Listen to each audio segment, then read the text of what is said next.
All right, guys. I hope you guys are doing well. I wanted to make another video about art direction and why it matters. And I'm going to use Marvel Rivals as my example. Yes, yet again. It is blowing up all over the place. Everyone's playing it. I think they exceeded over 20 million players. And I think people are trying to figure out why, despite the fact that it's basically Chinese spyware, I'm sure. But like, why is everyone being drawn to it? Why aren't they playing other Western superhero games?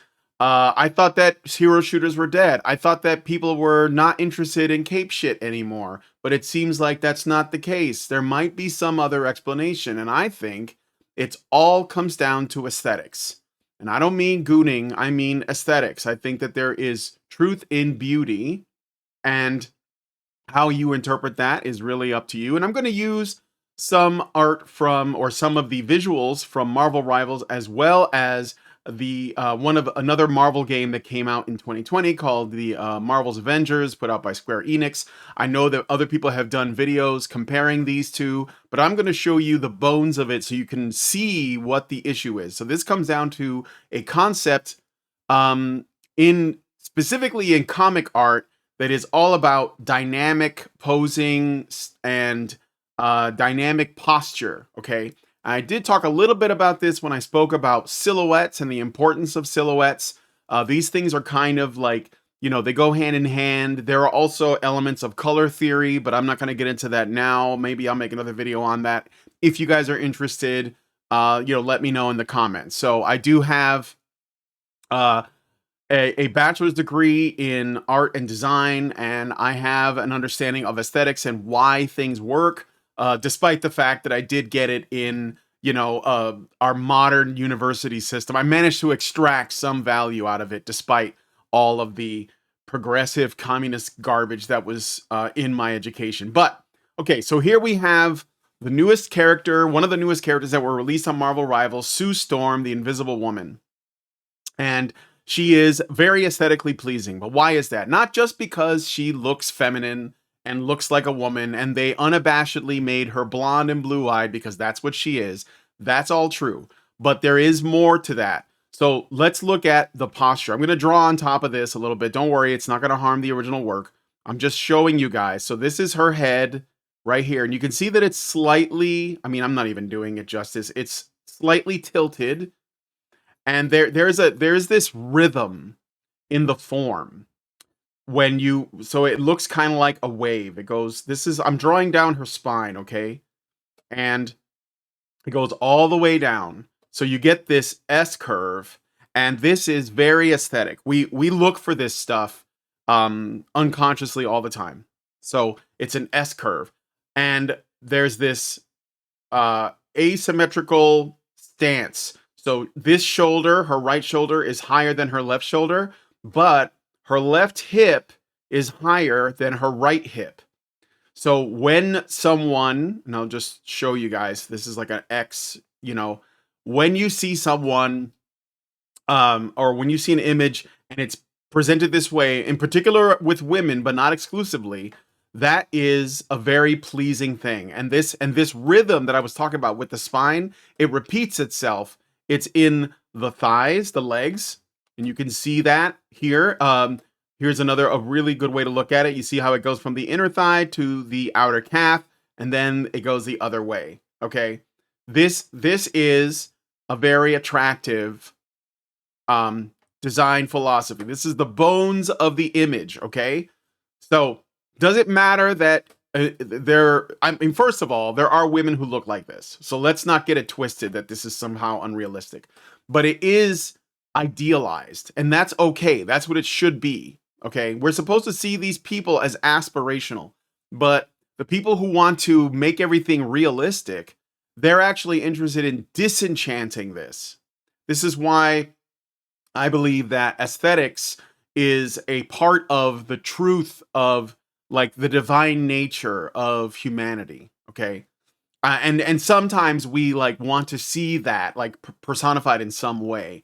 So this is the reason why superheroes or heroes in general are popular, because there is something true shown, even if it isn't realistic. There's a difference between truth and realism. So this is, well, I was going to say Mrs. Fantastic, but it's not Mrs. Fantastic. It's the Invisible Woman, Sue Storm, as an example. Now, let me show you another example. I'm going to switch images here. So this is taken from a video that someone was sharing around that showed you what realism looks like when compared to stylization. And that's true, but it's not the whole story. So let's look at the posture again. Same rules apply, okay? Black Widow, not the same kind of person, not a different kind of woman. That Sue Storm is, a feminine person, a mother, a wife.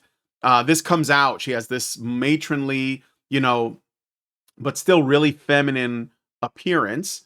I'm going to hide that so you guys can see in her full glory. And then Black Widow is more of a professional assassin, but still feminine. Kind of a, what do they call it? A femme fatale, right? So Black Widow is the angle of her face is a little bit stern, but definitely like dangerously hot. Here's the shoulders again. We got the left shoulder a little higher up than the right shoulder. So I'm drawing here. I'll do it in a different color because she's wearing red. It kind of makes it hard to see. So we'll do it in blue so you guys can see it. And there's the face. This is where the eyes are at. And then we have the hips. So this hip is up here. This hip is down here, right? So again, you have this kind of, not parallel appearance, and you get like this box, this X box. When we were, no pun intended, no to Xbox users. When I was learning anatomy, and anatomy, by the way, important, but not the most important. Okay, because over here, this is an anatomically, it's probably based on someone wearing, a motion capture outfit, right? So it's definitely a real person, but real is not always enough, if that makes sense, okay? I think that's very rarely enough. I think people generally want stylized imagery. So again, you get this beautiful S curve, this curve here, like this, okay? That's how you know these people know what to do. Even in the arms, you have a little S curve like that. All right. If you guys remember, I'll just try to do a doodle real quick. Bruce Timm, who worked on the, Batman the Animated Series, right? He did this thing with the arms of the characters he was drawing, where they were it was very simplified, but it was very effective. So he would do like one big curve here, think, and then he would put the elbow, just something like that, right? And then there'd be the hand. And that was his thing was he was showing you this kind of S, but he was simplifying it, so it worked very well. Now, why does this figure not work? Okay, other than the fact that it's stylized, well, it's very static, it's very stiff. So the shoulders are at the same height, the hips are almost the same. The belt is a trick, right? It's not really this hip is slightly lower, but it's not really doing it. And the S is just not that prominent, okay? This is rooted in hyper realism, which doesn't really it doesn't communicate that dynamic action that this image does. And this is crucial. This is absolutely crucial. So, and this is the thing, we learned this. If there was a book, and I wish I could find, I think I have it somewhere, and it's called How to Draw Comics the Marvel Way. And I bought it when I was very young because I really wanted to do comic book art. And I still do to some degree, right? But it's just not in the cards right now. And even though they were showing you things that kids could follow, start with simple shapes and such, ultimately, what they were trying to communicate, what made the Marvel way unique was essentially the dynamic action. It was why is it that Jack Kirby is considered the king of comics when his art wasn't particularly realistic? It wasn't very robust in terms of, the anatomy wasn't always right. People often compared his work to Cubism, which is Picasso's work. I wouldn't go that far, but it was definitely a style that looked like nothing of this world. But what made Jack Kirby's work and everyone who came after him, John Romita and Ditko and so on, was that there was this action. It was like looking at a still image that was either in movement, like you felt that it was in movement. And Kirby used to work in animation, so before he did comics for Marvel, he did like in betweens for Popeye and stuff like that back in the day. So he understood animation. He understood what, like, the feeling of energy in his work, where it came from. This Black Widow on the right has no energy. Like it's just it's really flat. So let's look at another one. So this is an in-game image of me. I'm playing Captain America there. And I wanted to show this one because I thought this was also a very strong. Like, this is just like the running animation. There's nothing else, but you can see it's dynamic, all kinds of dynamic. Okay, so here's Cap, and I got the shoulder up here and the other one over here. Boom, leaning forward. He's like really leaning into this run. Okay, he's putting his back into it. This leg is back here, very dynamic. This one's coming forward. If I had taken this screenshot and like I moved the camera to the front, you would get like the sense that he was charging towards you. This is what you're supposed to get. The feeling you're supposed to get. And this is extremely dynamic. Like, it doesn't look like somebody on a jog. He looks like he is running for his life. This is what it should communicate. This is what dynamic action looks like. Here's another one, another still shot that I got. One of the great things about Marvel Rivals, it's like they know that people want to sit there and appreciate these models and the level of detail and quality that goes into it. This is just like, I'm just playing a game. I'm doing a leap into combat, and the Iron Fist on my team is right there with me. And even though this is just an in-game model, this is not like something they planned out. Again, it has this action. Cap is like up in the air. His shield is back here, like he's about to bring down the hammer. This fist is coming forward, sort of like leading him into the charge, and he is lunging. This is like the legs back, like bent like this. This is the Marvel way. This is exactly what John Romita, who talked at length about this kind of stuff in that book, was talking about. He's saying this is how you do action. You want still images to appear to be moving, right? The thing about film, which is what a lot of the modern AAA devs are using as their sort of like, where they're drawing from. The thing about film is that that's actually moving images, so there's not as much need to consider what a still looks like, because it is in motion, right? It's called a movie because it's moving. So they're bringing their movie sensibilities into a video games, which I think there are places where that can work, but generally, like, you want things to feel like they're in motion. You want to get excited about what you're looking at. Iron Fist, again, same thing. He's obviously got his eyes on some target, and he's got this arm coming in, and this one is back here, and this leg is like bent back like that, and that one, it just looks good. This is just a still shot from a game, but it works very well. It's very effective. So I wanted to show a couple more examples of how not to do this. So here is Black Panther. This is absolutely, absolutely shameful. Okay, look at this. Look at this. Okay, he is about to pounce. That is a badass pose. Okay, he looks like he is about to pounce. He is at the ready. He's not moving. This is just like the character standing idly. But even when you do it right, the characters standing idly look like they're about to get into it. They're about to leap into action. Okay, Kirby and the other guys that worked in comics, like the good dudes from the past, they could have guys sitting around and they still look like they were about to leap into action at any moment.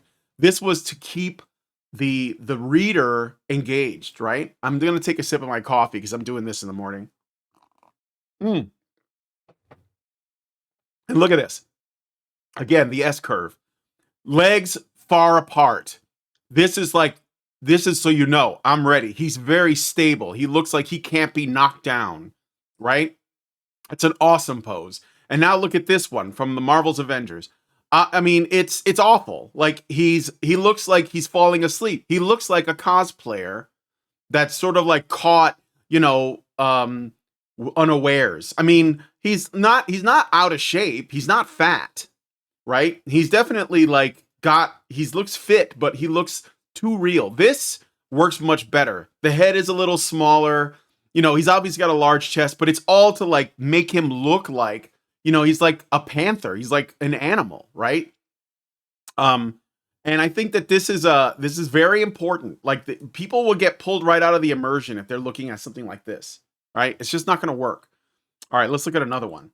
All right, this one's even worse. Okay, this is a skin for Black Panther that just so happened they happen to have an analog version for the Avengers game. This is awesome. You couldn't even replicate this with real actors, right? So that's another thing. Like sometimes something like this could only be expressed in a visual art that you draw or render, and not with photography, not with film, unless you found someone that actually looked like this. You can't, right? And look at this. I mean, this looks like this Spirit Halloween version of a knockoff of this Black Panther costume. It's awful. And I mean, I think that guy doesn't even look like he's happy to be there. He looks ashamed. Like this is, and look at, again, very static, okay? Just kind of standing there, not impressive. Just boom, static as hell. This one, same pose as before, it's just a different skin on it. But again, you get this S curve, right? Or more, it's more like this, because he's kind of hunched a little bit. But it's like that, and then the legs come forward. I mean, that looks amazing. That is a badass Black Panther costume. I wouldn't pay for it, but because I know you have to like earn this in-game currency to get that, and I think it's a little. I prefer the original, actually. It's one of the few that looks right. So let's look at a couple more examples. I think there's I got Winter Soldier is still, you know, not great again, but this is a bit of a different stylistic choice here. You can see that even though their poses are very similar, this one remains much more dynamic looking. And I think it's got something to do with some of the proportional decisions made, like these arms are bigger, you know, for example. But he's also kind of like his posture, his spine is more like this, where this one almost looks like this. He looks like Tommy Wiseau for some reason. So not a strong one. I want to get. I have one of the Hulk. I think that's This is probably the big one, or one of the big ones. This one and Iron Man. So this is more of a design choice, but this Hulk is hunched over. He looks a little, you know, he looks a little puffy, not particularly great, kind of stiff. This is probably one of their stronger ones, which is a shame. And then we got this one, which looks like something out of a freaking, you know, anime. And but he's crazy, like big chest, no, unapologetically massive, because it's the Hulk. Why would you play games, right? And he still has like this, you know, S curve thing. And there is also a Monster Hulk, which is even more exaggerated, and it works very, very well. Okay, last one I'm going to show, and then I think you guys got the gist of what the problem is. Here's Iron Man, and again, we have, you know, proportion. Oh, I got to change the color again because he's wearing red, so that's not going to work. Let's go to green because this will really stand out. So we got these shoulders here, and he's, you know, it's actually like, it's not particularly like, you know, slanted, but it works for what it is. But the chest, it comes out almost at a 45-degree angle. Like that's like confidence, right? That's what that shows. And then you have first of all, his idle stance is he's in flight, which is appropriate. And then you got like the arms, like they're like holding him steady, but it works very well. This again looks like a cosplay, very stiff, right? Like not a lot going on. He looks like he could tip over, not particularly strong looking. Like there's so much not being communicated here.